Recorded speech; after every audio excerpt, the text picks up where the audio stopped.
Everyone is a star child, made of stardust and the infinite potential of the universe. This extraordinary fearless something in each of us clamors for freedom from the bonds of fear, conformity, and an ordinary life. Welcome to Dr. Durr's Living in the Sweet Spot, where practical tools and solutions from the intersection of mind-body medicine, science, and spiritual well-being awaken and empower you to live out your infinite potential, to live life in the sweet spot.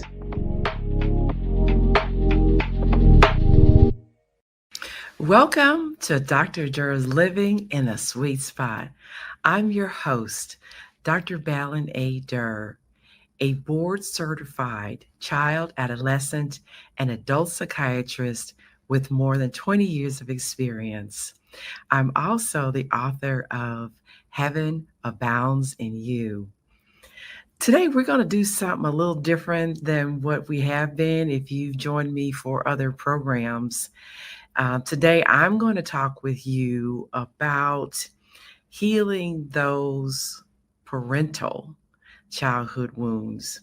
So to share something with you about my own journey about how I became a child and adolescent psychiatrist, or really why I became one, is the fact that actually, initially I planned to be an obstetrician gynecologist because I love the idea of bringing life into the world.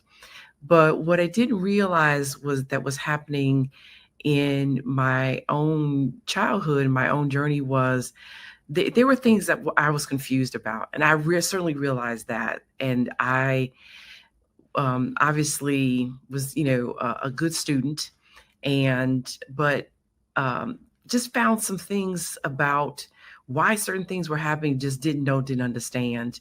And some of those things revolved around childhood physical abuse. And then also why my relationships with my parents were what they were, why my dad seemed to be very distant and uninvolved.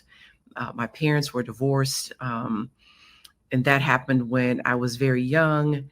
So, and we'd have conversations with my mother, who actually would be very thoughtful and insightful about even her own childhood experiences and her journey.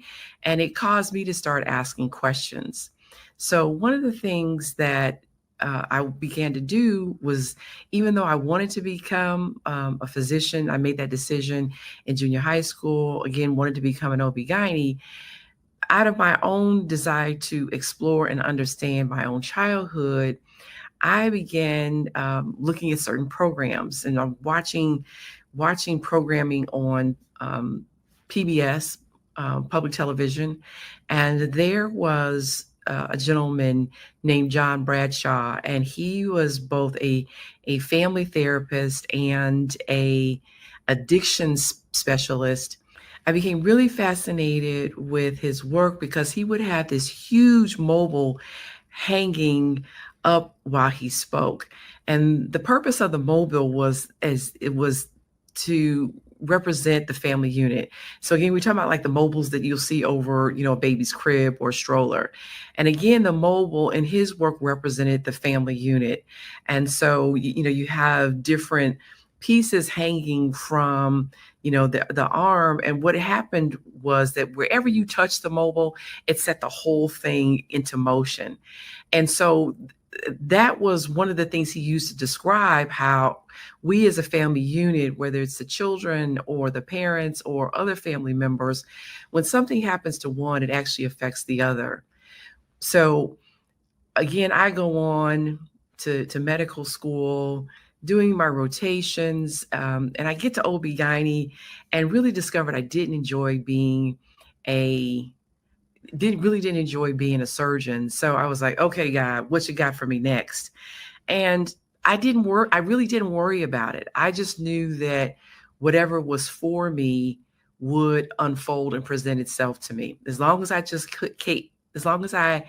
kept taking the steps and putting one foot in front of the other, what I was supposed to do next would present itself. And sure enough, that's exactly what happened.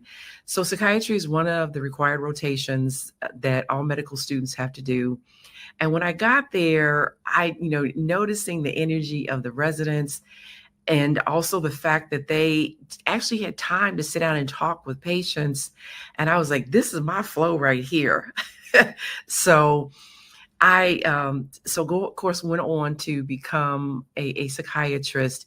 And one of the things that, looking back, I could then see how it was easy to see, probably even Stevie Wonder could have seen the fact that, given my interest and actually desire to understand my own childhood and my own childhood experiences, that it made sense that I would have become a psychiatrist.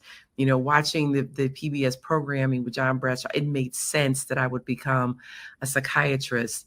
So obviously what was driving me was my own desire to, again, make sense of that, to have some understanding of it. But also, the other thing that then also happened is I really, because of my own experiences, saw and recognized the struggles and suffering of others, and really wanted to help other people alleviate their own struggles and suffering. It's something that's really near and dear to my heart, that I'm so passionate about, and that drives me to help you alleviate your struggle and suffering. So again, I become a child psychiatrist and doing that work. And then, of course, other things start to unfold. So what I see is I'm also have experienced sexual assault in my 20s. Some of those details I don't remember, because again, the mind tries to help us by blocking things out, tries to protect us by blocking things out. But in doing my work with others, what I continue to see and experience is that people continue to stay stuck in their struggles with their own childhood experiences.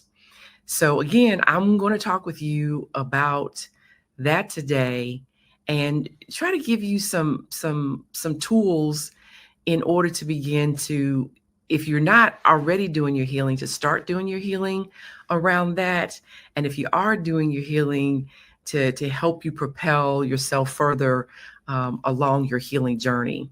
So, one of the things that I know in looking back on my own experiences and other people's experiences, frankly, is the fact that, as children, we just want to be loved unconditionally. We want to be accepted for who we are.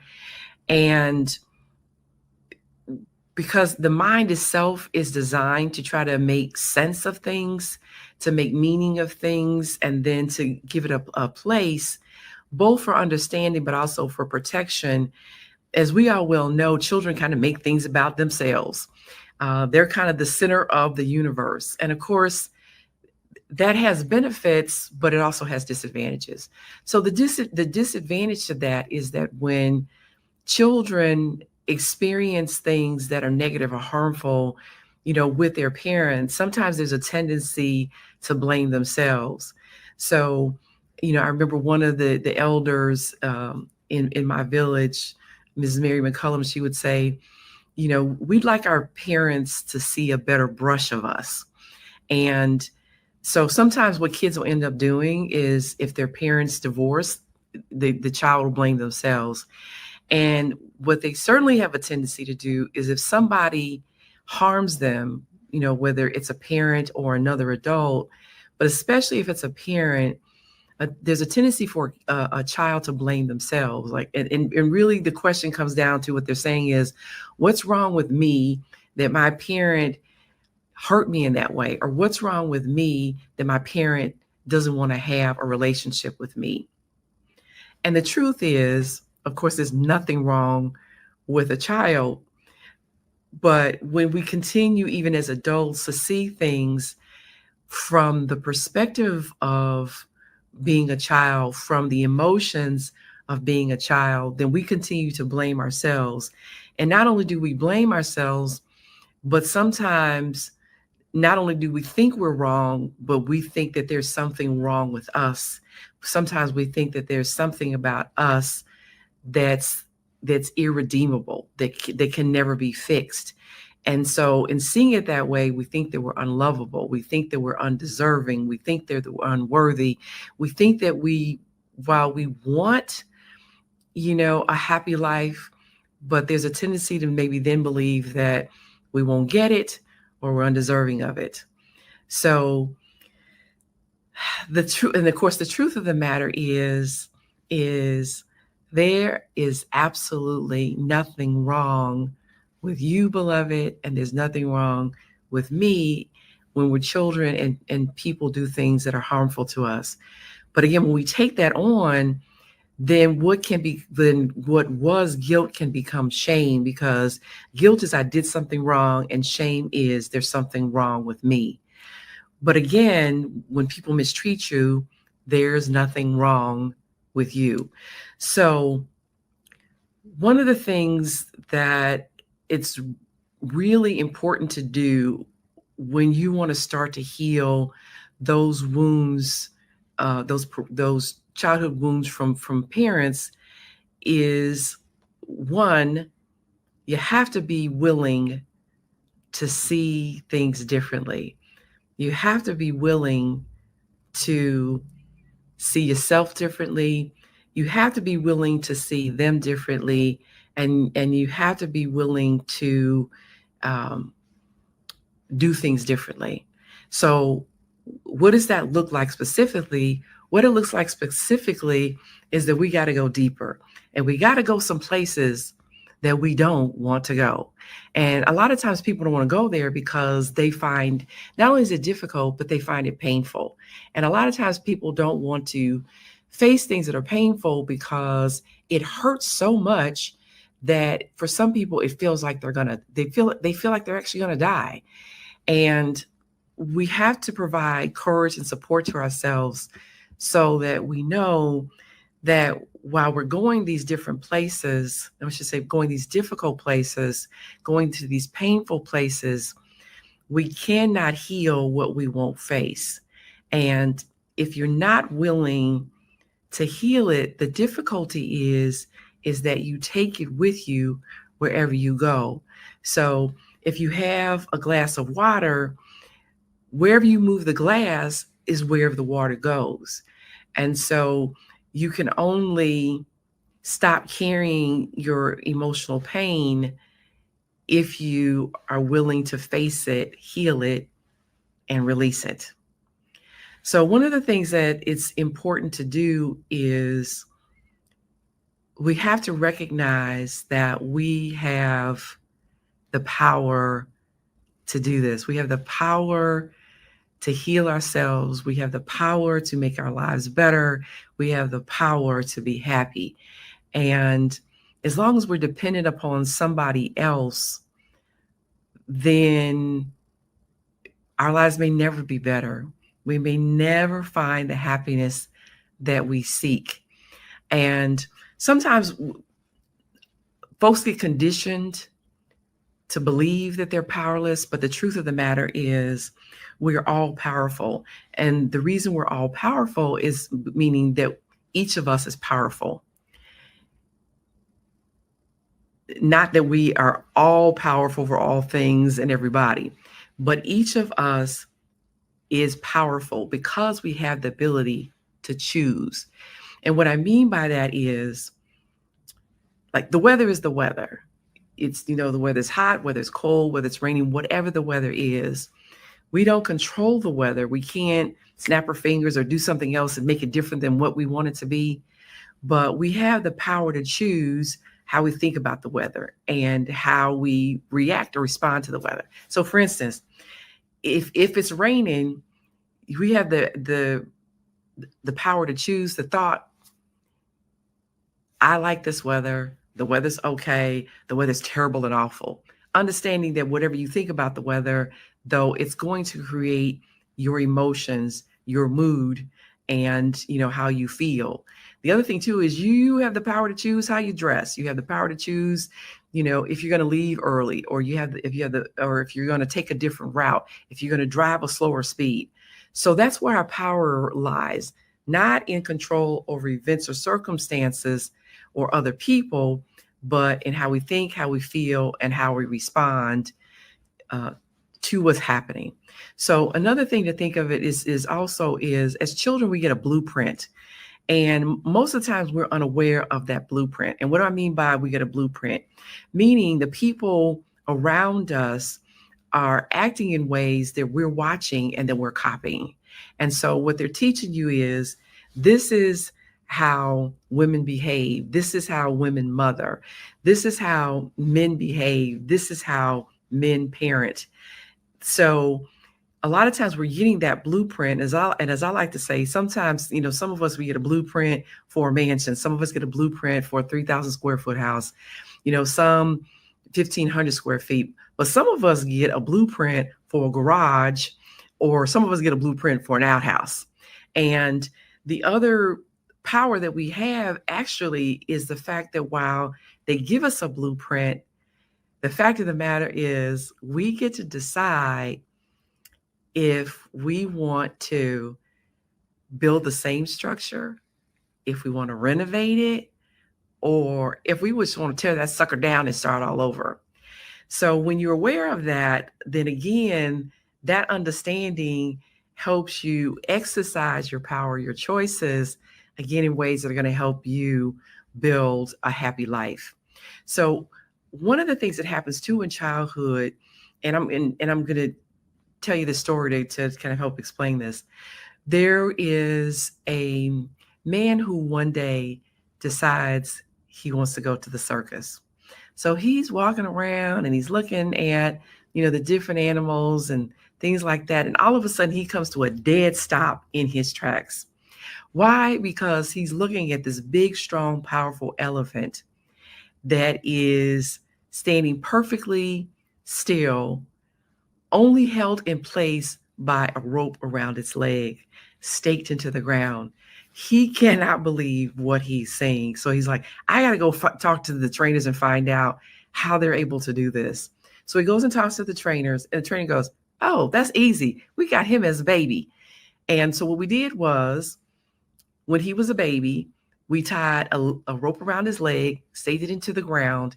And so whenever he would try to free himself, he would be unable to. And over a period of time, he kept trying to free himself, was unable to, and then he just quit. But what happened was, then as he became an adult elephant, he still had the perception of himself as being unable to free himself, i.e. powerless. And so despite the fact that who he was is now a big, strong, powerful elephant, an adult elephant, able to just easily rip that stake out of the ground and free himself. But now, because he still perceives himself as the small, weak, dependent, vulnerable elephant, he just never even tries.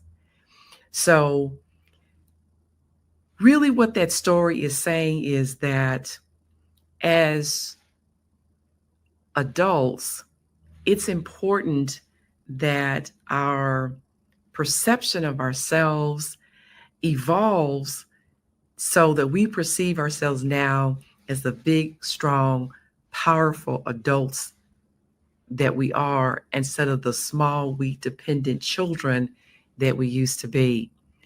The other thing I would say is that it's important to recognize that even as a kid, nobody ever fully controlled you and what you did. What I mean by that is, even as an infant, nobody controlled when you peed, pooped, or slept. Now, they might try to help you, put you on a schedule in terms of sleeping, but they never fully had you under control.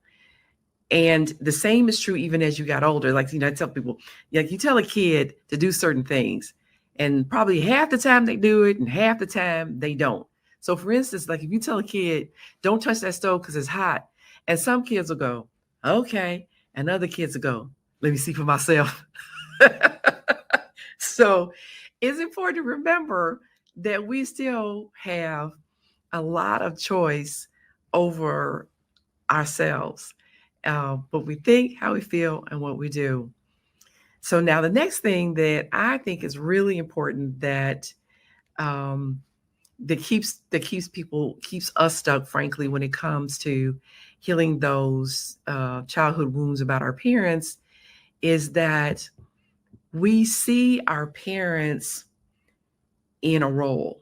Meaning, most of us, if I ask people, what do you know about how your, parent grew up? And many of the times, we know a whole lot, or it's, well, my parent really doesn't talk about what it was like for them growing up. And so then we have ourselves stuck in this place of thinking they're the role of parent and not understanding who they are and what their tools were to become a parent or to parent well. And so without that understanding of who they were and what their childhood experiences were like and what tools or blueprint they were given about how to be a man or a woman or how to be a mother or a father, sometimes our expectations can exceed what their training and tools and experiences and abilities actually were. So that's one place to begin. So let's talk about that. Simply put, what I say is I ask people the question is, what's the only requirement for having a baby? Simply put, having sex. And the truth of the matter is, you don't even have to do that well to become a parent. So if that's the only requirement to become a parent, but then you ask yourself, what are the requirements to parent well? And the truth of the matter is, many people never fully acquire the tools to parent well. And so what you're oftentimes looking at is someone who, as a child, when you ask them, what was your family situation like? What were your parents like? And you find out that your parent wasn't parented well. And so what's happening is they're just using the tools that they know how to use. They, if some families, they're very affectionate. Other families are not affectionate. Some families, education is important. Other families, education is not important. Some families is very structured. Some families are very chaotic. So I think you get my meaning. Some parents, they use physical punishment and sometimes are abusive, whereas other people are very lenient and just kind of go with the flow and let the kids do what they want to do. So it's important to ask and to know the answer to that question is, how was my parent parented and what was their blueprint for parenting, and how well were they actually prepared to parent me well? So another way to think about this again is, if, I tell folks a hammer is a hammer, but if you grow up in a family of carpenters, you use a hammer to build. But if you grow up in a family of burglars, you use a hammer to break and enter. So one is going to be building, one is going to be damaging and tearing things down and taking. And so you can see that's a very different experience for a child, and in terms of breaking and entering versus building. And so the parenting of one is going to look one way, and then the parenting of another child is going to look very, very different. So I think one of the things, again, is to take into consideration, ask yourself that question: what tools did my parent really have to parent me well? And then if they didn't have the tools to parent you well, is to really work on getting yourself to accept that truth. And if that truth is a painful one, I think we really need to find ways to grieve the fantasy of who we wanted our parent to be, who we hoped them to be. But the truth of the matter is, but who they're not. And that's a really tough one. It's a real struggle when you're, I call it the little kid in you, whether it's the little girl or the little boy, wants that kind, loving, supportive, nurturing parent who just loves and accepts them unconditionally, and you get something very different. So it's really is one of my favorite spiritual teachers, but also healing teachers. And Jan Van Zandt says, as tough as it may be, we got to let our hearts break. And that's what I call the grieving, allowing ourselves to grieve for what we lost, for what for sometimes what we never had in terms of who our parent was. And in doing so, then it's important to move ourselves to that space of forgiving them for what they didn't know how to do, which admittedly that could be very tough, very challenging for some of us as well. But if you want to get to that healing space for yourself, it's important to acknowledge that people can't do what they don't know how to do. Or as I like to say, I'm a physician. My medical specialty is psychiatry. So you wouldn't come see me for surgery. And if you came to see me for surgery, then don't be surprised if I operate on you and you come up with a limp. So you wouldn't be surprised about that. And actually, most of y'all I know would be smart enough to go, no, Dr. Durr, you can't operate on me. But for somebody who might not be so wise and let me operate on their knee, then you shouldn't be surprised if you come up a limp, because the bottom line is I don't know what I'm doing. And, so I think that if we can get our emotional selves to move to that place of accepting that truth, and when our parents don't know what to do, don't know what they were doing, I think that can help. But frankly, I just think it would also help if our parents would just say, I didn't know what I was doing, and you got hurt in the process, and I'm so sorry, and please forgive me. But the reality is that may never happen. For some of us, our parents may never come to us and say those words to us. And so again, from a place of power, meaning I get to choose, then I have to decide that I'm not going to wait on somebody else to do what I want them to do in order to be healed.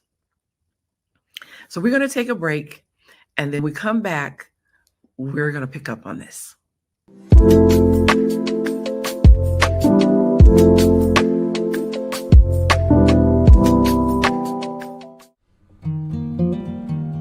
We're all on our own path, but many of us encounter the same apparent roadblocks, challenges, and suffering. Discover how your fear, doubts, and disbeliefs disconnect you from spirit, causing you to struggle and forgo your divine gifts and limitless possibilities. Heaven Abounds in You helps you to overcome your mind's roadblocks so you reconnect the spirit and flow. Discover you're always connected to your source. The source of your heart's desires is already within you, and your true identity is infinite potential with limitless possibilities. Heaven abounds in you.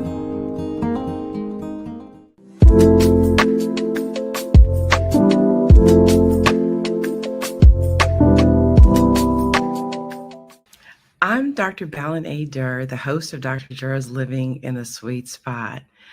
And if you're just joining us, today we are actually talking about healing the parental wounds of rejection, abandonment, or abuse. And before the break, I was talking about the fact that, if you've experienced those kind of emotional wounds from your parents, there's nothing wrong with you.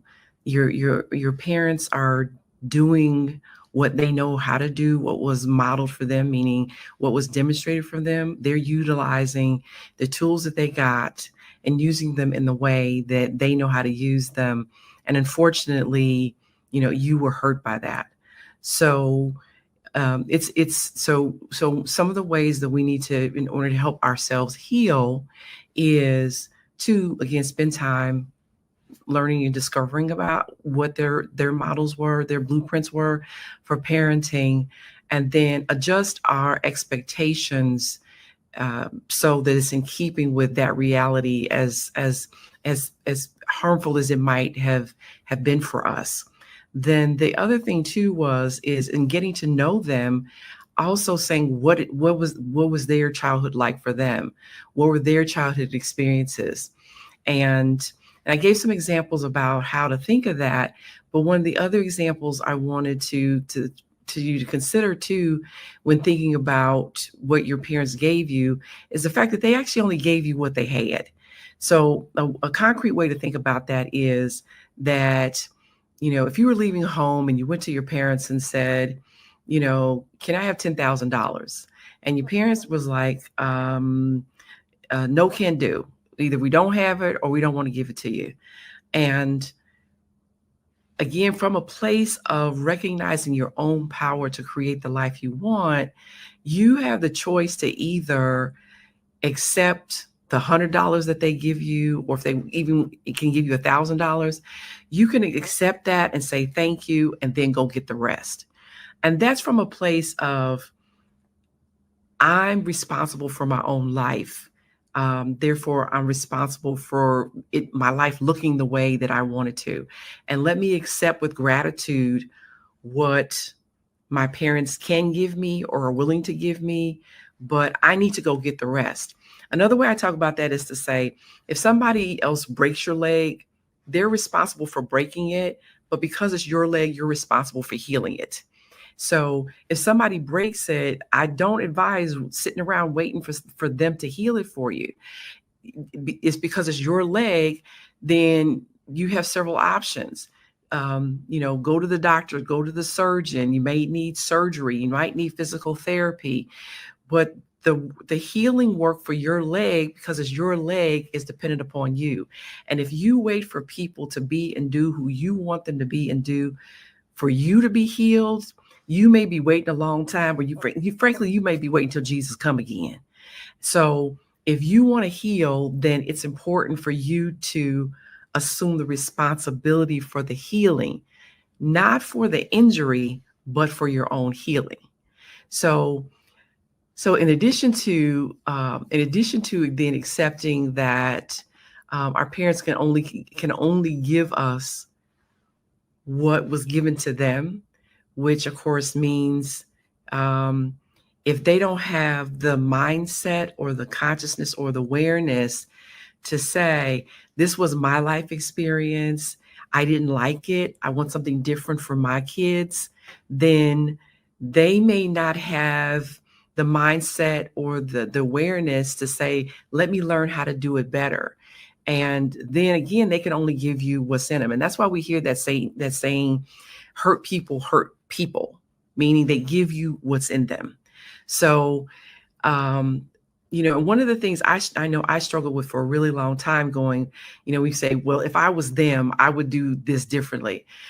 But the truth of the matter is, and I think of it this way, it's a small number of people on the globe that have my training and experience as a psychiatrist and my tools as a psychiatrist.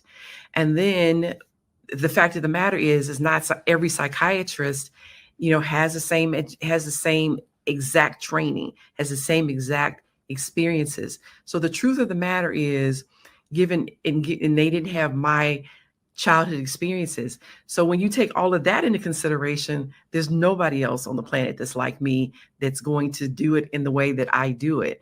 So if we think about it like that, if if I were them, then I would do it differently. The truth of the matter is, if you were them, we would do it exactly the same way they did it.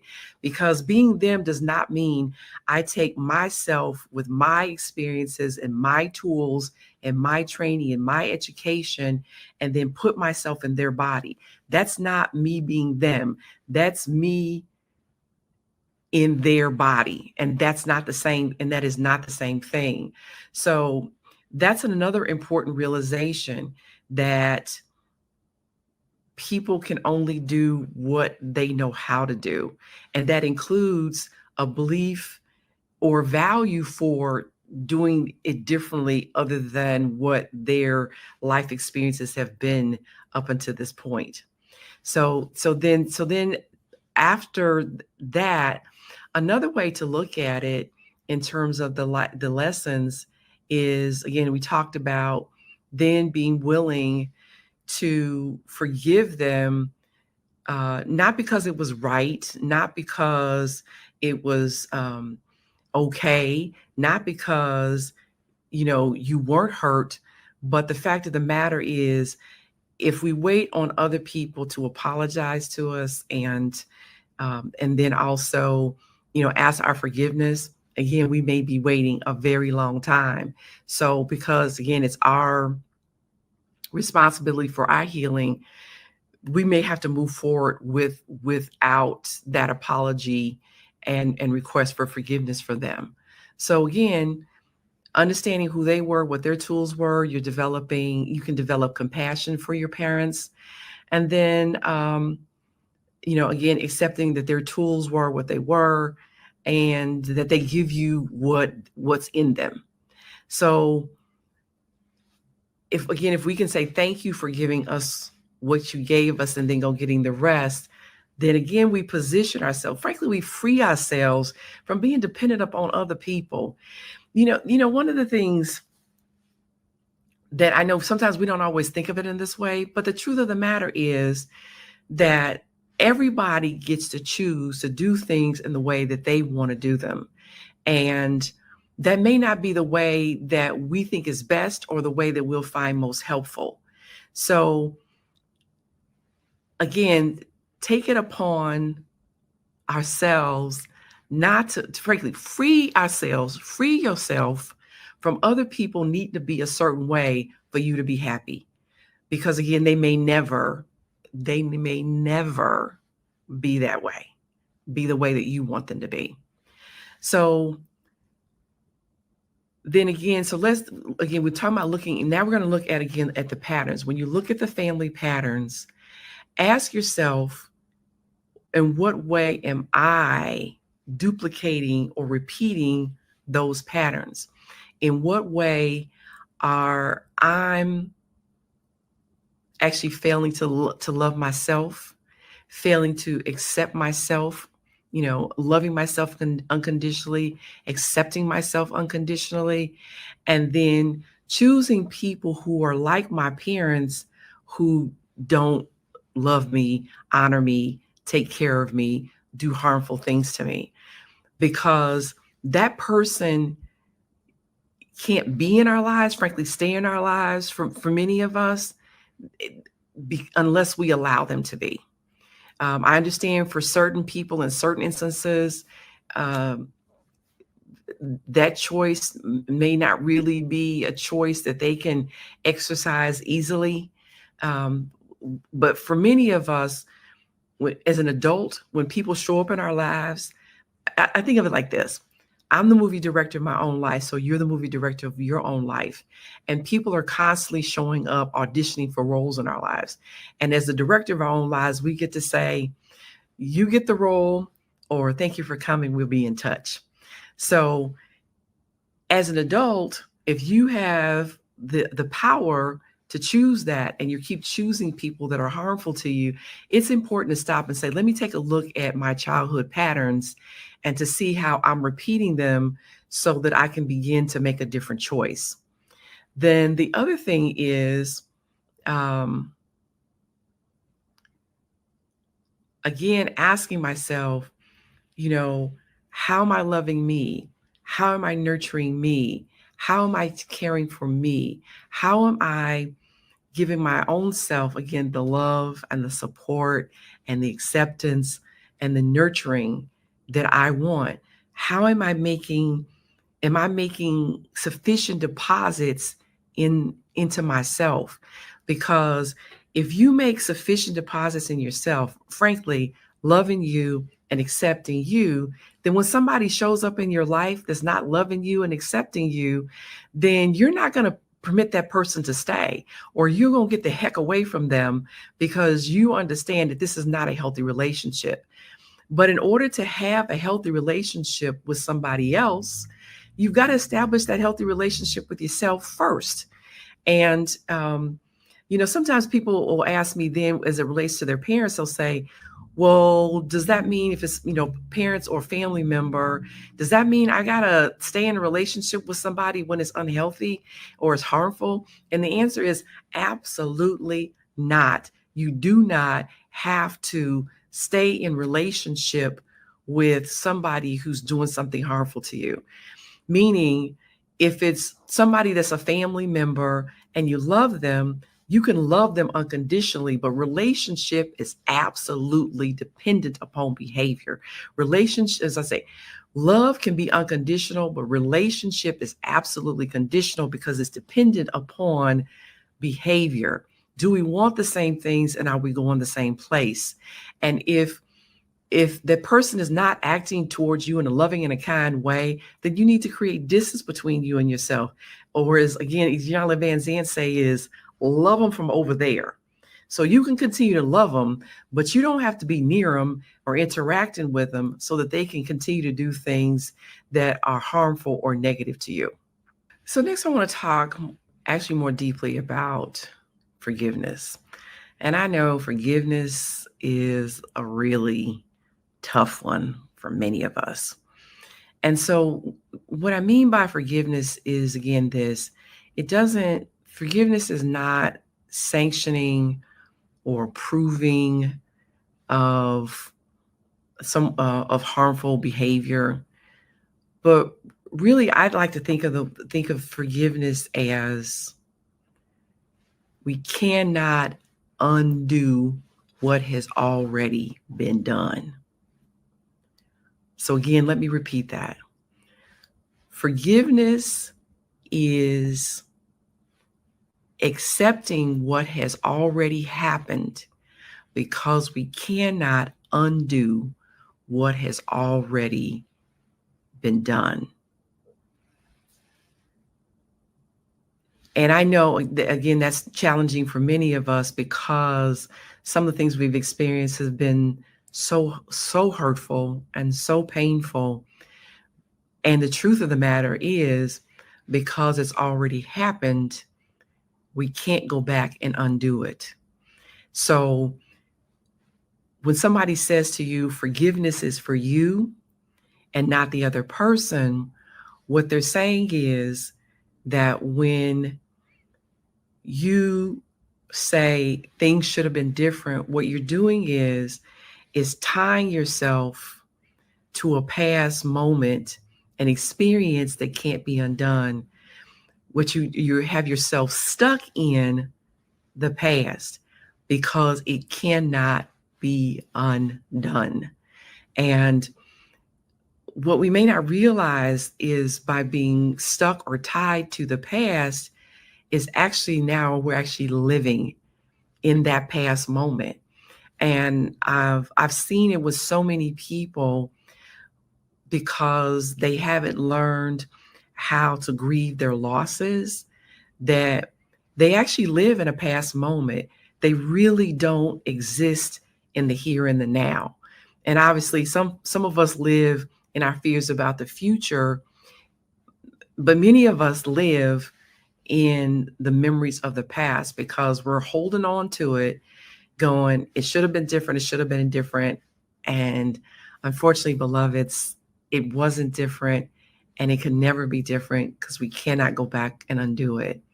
So if we think about it from that place, maybe that'll help. And I know one of the things for me, what happens is when I find myself sometimes having memories of harmful past and it brings up my anger and my resentment, that I go, no, stop. That is not happening right now. It happens, but it happened then. It's not happening now. And so because it's not happening now, let me take a look at what's happening now and choose how I want to live and feel and think now. So I'm hoping that will also be something helpful. And really what that is that's a form of mindfulness, is to ground yourself in this moment. What's actually happening in this moment? And some people use things like, like tapping on different spots with the collarbone, but they'll do things that actually help bring them back to this moment, help ground themselves in this moment, so that they're experiencing this moment and not, again, living out of the memories of their past, or sometimes, their fears about the future. So you can find your happiness here in the beauties and the wonders and the magnificent possibilities of right now. So, in addition to forgiving others, sometimes there's also the need to forgive yourself, for things that you did, or me forgive myself for things that I've done, because none of us do it right. And I think that's the other thing too, when it comes to parenting. I too am a parent, so I was able to use that as a lens from which to view things. Despite the fact that I am a board certified child and adolescent psychiatrist with over 20 years of experience, I don't parent perfectly. There are some things where I've dropped the ball, goofed up, messed up, and just missed. So if I think about it that way, given my training, education, and experience and my tools, if I didn't parent perfectly, then how is somebody going to parent perfectly that doesn't have anything close to my experience and my tools? So I try to use those kind of ways, again, of thinking about things, kind of what truth is, and use that as a way to help me, heal my own pain and my own struggles and my own suffering. So if I can forgive myself, then to me, that's also the path to forgiving others, because none of us does everything right, well, and perfectly all of the time. And if it's true for us, then of course it's absolutely true for other people. And so can I give myself grace, which then will help enable me to give others grace? So again, think of it that way. If you're hard on yourself, that's also why you're hard on other folks.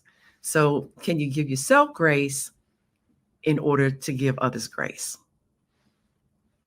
And then finally, really what I think is so important is asking myself, do I want to heal? And if I want to heal, do I have the knowledge and the tools to do so? And if not, then go get some help. Because just like you may not know how to fix your plumbing, you get a plumber. Just like if you don't know how to fix your roof, you get a roofer. You don't know how to fix your car, you get a mechanic. And it's okay not to know everything. That's the way I think of it for myself. And maybe it'll help you to think of it that way for you, is you don't know everything. And because you don't know everything, then it's okay to get help from someone who has the training, the tools, and experience in order to help you heal yourself. So one, do you have the awareness? Do you have the willingness to get help when you need it? And two, what are your thoughts about who you are and your possibilities? And I think that that's fundamentally important as well. asking myself, who was I before I came here? And if you think about who you were before you came here, one of the ways some people talk about it is, energy or spirit. And again, everything in the physical world is made of energy. Einstein, his theory of general relativity, is really just saying that energy and matter are interchangeable. So everything in the physical world is just energy organized in a certain way to appear as a physical form. That physical form is you or me or the air or the water or the trees, all of it. But at its core, the essence of it, that which is invisible to the naked eye, is energy. And that energy can become anything. So if you think about it like that, is you are the awesomeness of the universe appearing as you. You are a star child made of stardust appearing as you. The atoms in your body comes from exploding stars. The iron in your blood comes from exploding stars. The calcium in your bones comes from exploding stars. So your physical body is made of stardust. You are made of stardust. And as a child, a star child of the universe, how could you be inadequate, unloving, undeserving, and unable to create a magnificent life of happiness and joy and health and abundance? It's just impossible. It is absolutely impossible. You really are the unique wonderfulness of the universe appearing as you. Then it's not possible for you to be able to do what it is that you're here to do. And even in your being harmed, it doesn't change, it doesn't alter your unique wonderfulness. What it alters is your beliefs about who you are, your understanding about who you are and what's possible for you. Therefore, that can alter the demonstration of your unique wonderfulness, but it does not and never alters your unique wonderfulness. Or another way I like to say that is where the infinite potential of the universe expressing itself as you and as me. And so because you are infinite potential, you have infinite potential because you are infinite potential. So your life experiences don't lessen that potential. What it does, though, it can, because it shapes the way you think and feel, your perceptions, then it can alter or i.e. limit the demonstrations of your infinite potential, but it does not lessen your potential. So if you recognize that you're the infinite potential, or you're willing to believe and accept that truth, that you're the infinite potential of the universe expressing itself as you, then you just have to figure out what is your purpose and what is your mission. And understand this too. Other folks, if they tell you you're never going to be good enough, guess what? That's their belief, but you don't have to accept that belief. The question is, what do you believe about you? Do you believe that you're good enough? Do you believe that you're capable? Because the truth of the matter is you are. And even if I tell you that you're this, what I'm saying to you now, you're wonderful, you're capable, you're the infinite potential of the universe, ultimately the choice is yours. The power is yours to decide to believe me or to reject the belief. So it's ultimately up to you, because even in my telling you that you're wonderful, you're the final say so in that if you're wonderful or not. So you're the final say so in whether you demonstrate that wonderfulness or not. So if you understand that everybody is uniquely designed and purposed, and because you have breath, you have purpose, then it's just a matter of what that is. And so if you think of it like the body has all these different, organs and cells. The body is composed of 50 trillion cells, all listening into each other and connected to each other and working with each other and working so that the whole collective, i.e. your body, survives and ideally thrives. So what that simply means is your heart is not better than your liver. Your lungs are not better than your skin. And your gut is not better than your brain, and your brain is not better than your gut, because your body needs all of those in order to survive, in order to thrive. Another way I like to say it like this is, we have a judgment about what something is and if it's good or not, if it's valuable or not. But again, everything has design and has purpose. And as much as people talk down on the anus, let that sucker back up and see if you ain't got some problems. So I love that simple example because of the fact that it conveys that while we don't always value something or like something, it doesn't mean it doesn't have value and purpose, and frankly, vital value and purpose. So just think of that for yourself. Besides what other people say, it's what you say about you. Do you believe and accept that you are valuable and that you have purpose and that you are worthy? And if that's so, then you can look at what your parents gave you and say, I have the power to take this and multiply it and become something that's, and actually I shouldn't say become, because again, I'm one of those, I don't think we become, I think we just unfold. So do we take what was given to us and use that to have the greatest demonstration of our infinite potential? And if you can do that, then while what was given to you may have harmed you, you can take that and you can heal it, but you can also, again, accept that your parents gave you what they had to give you, and you can take that and make the best of it for you. And also accept that sometimes what our parents give us is just life.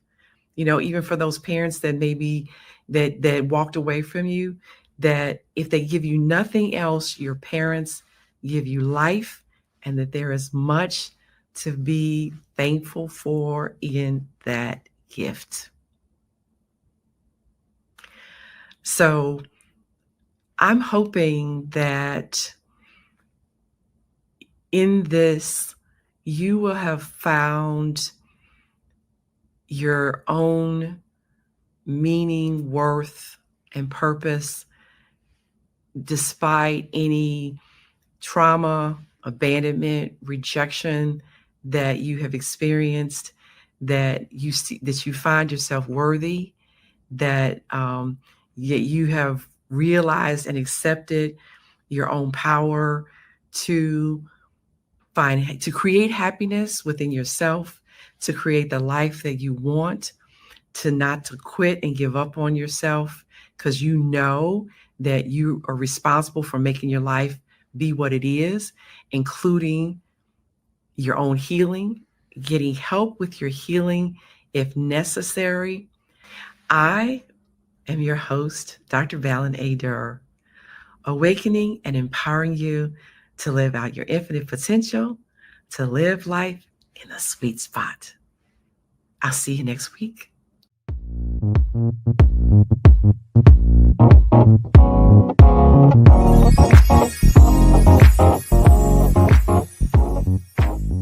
Thank you for joining us today in the sweet spot. Share, follow, and like us on social media. To learn more, please visit balinadurmd.com, spelled BalinAdurrmd.com.